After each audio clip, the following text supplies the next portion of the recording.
जहां गूगल पे, फोन पे, पेटीएम के आने से हमारे बैंक टू बैंक ट्रांजेक्शन में काफ़ी आसानियां हो गई हैं। हम छोटे से छोटा और बड़े से बड़ा ट्रांजेक्शन यूपीआई के थ्रू बहुत ही फ्रिक्वेंटली करते रहते हैं।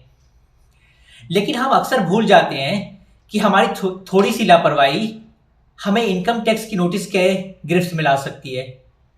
अगर हमें नहीं पता कि हमें कितने पैसे अपने अकाउंट में जमा करने चाहिए, कितने पैसे निकालने चाहिए, जिससे कि हम इनकम टैक्स की नोटिस से बच सकें, तो आज हम इस वीडियो में यही बात करेंगे कि एक फाइनेंशियल ईयर में कितने ज़्यादा ट्रांजैक्शन आप करेंगे जिसमें आप इनकम टैक्स की नोटिस से बच सकें। मेरा नाम है जैद, तो आज हम इसी बारे में डिटेल में बात करेंगे।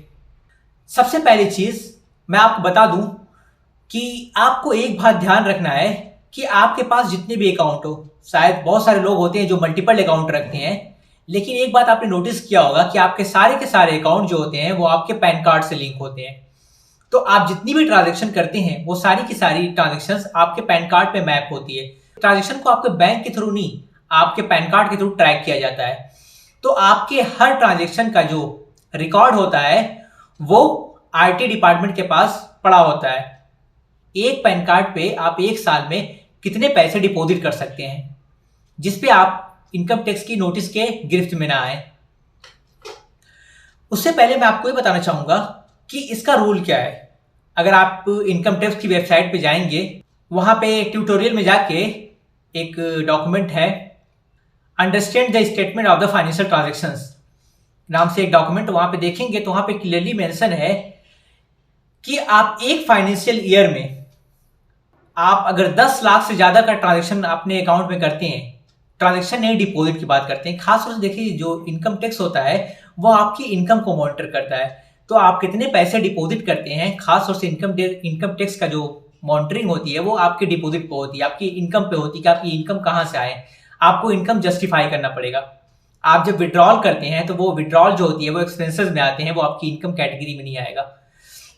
तो एक साल में अगर आपके अकाउंट में 10 लाख से ज्यादा का डिपॉजिट हुआ है तो बैंक क्या करता है, बैंक की लायबिलिटी होती है कि वो बैंक उस ट्रांजैक्शन की पूरी नोटिस आपको इनकम टैक्स डिपार्टमेंट को भेज दे कि हाँ इस अकाउंट में एक साल में 10 लाख से ज्यादा 10 लाख से ज्यादा पैसे डिपॉजिट हुए हैं।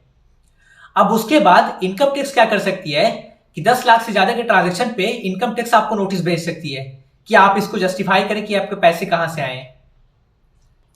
तो मैक्सिमम जो आप अपने सेविंग अकाउंट से, और ये बात याद रखिए मैं यहाँ पे सेविंग अकाउंट की बात कर रहा हूं, इंडिविजुअल अकाउंट की। सेविंग अकाउंट में आप अगर 10 लाख से ज्यादा का डिपॉजिट करते हैं तो उसकी जो रिपोर्ट होती है आपका बैंक इनकम टैक्स डिपार्टमेंट को दे देता है, जिसके बाद आपके ऊपर नोटिस आ सकती है। नोटिस आने का खतरा बना रहता है। इनकम टैक्स आपको कभी भी नोटिस भेज सकता है कि आपके पास ये पैसे कहां से आए हैं। आपको उसका अपना डिस्क्लोजर देना पड़ेगा, आपको उसको रिस्पॉन्स करना पड़ेगा। तो एक फाइनेंशियल ईयर में आप कोशिश करें कि एक पैन कार्ड या एक इंडिविजुअल के अकाउंट से, सेविंग अकाउंट से 10 लाख से ज्यादा का ट्रांजैक्शन ना करें अगर आप चाहते हैं कि आपका ट्रांजैक्शन जो है वो इनकम टैक्स के नोटिस में ना आए। तो इसका मतलब ये नहीं कि हम आपको इंकरेज कर रहे हैं कि आप टैक्स इवेजन करें, ऐसा नहीं है। आपको आईटीआर तो हर हाल में फाइल करना चाहिए, चाहे आपकी इनकम 1 लाख हो, 2 लाख हो, कोई भी हो, आपको अपना आईटीआर फाइल करना कंपलसरी होता है। आप अपने इनकम को डिस्क्लोज करें। वहीं पे अगर आप सेविंग अकाउंट से विड्रॉल करते हैं तो विड्रॉल की ये लिमिट है कि अगर विड्रॉल आप 20 लाख से एबव करते हैं, अगर आप आईटीआर नहीं फाइल करते हैं, अगर आप 3 साल से अपना आईटीआर नहीं फाइल करते हैं और आप 20 लाख से ज्यादा का विड्रॉल करते हैं इन द कैश, अगर कैश फॉर्म में, तो बैंक क्या करेगा, उस पर आपको 2% का टीडीएस काटेगा आपका। लेकिन अगर आप एक फाइनेंशियल ईयर में 1 करोड़ से एबव जो है कैश विड्रॉल करते हैं, तो चाहे आप आईटीआर फाइल करते हो या ना फाइल करते हो, उस पे आपको, अगर आप आईटीआर फाइल करते हैं तो आपका 2% का टीडीएस लगेगा। अगर आप आईटीआर नहीं फाइल किया है पिछले 3 सालों में तो आपको 5% का टीडीएस कटेगा। ये विड्रॉल पे हो गया। तो होप कि आपको यहां तक क्लियर कर गया कि आपको अपने अकाउंट से एक साल में कितने पैसे ट्रांजेक्शन करने चाहिए। चलिए चलते हैं हम यूपीआई की तरफ। यूपीआई में हम काफी फ्रिक्वेंटली ट्रांजेक्शन करते रहते हैं। देखिए पहली बात तो ये कि यूपीआई जो है एनपीसीआई इसको ऑपरेट करता है, national payment corporation of India. तो एनपीसीआई ने जो कैप लगाया है कि आप एक दिन में मैक्सिमम 1 लाख तक का ट्रांजेक्शन यूपीआई के थ्रू कर सकते हैं, लेकिन साथ ही में उसने ये भी फ्लेक्सिबिलिटी रखी है कि कोई बैंक अगर चाहे तो वो 1 लाख से कम पे भी वो कैप लगा सकता है।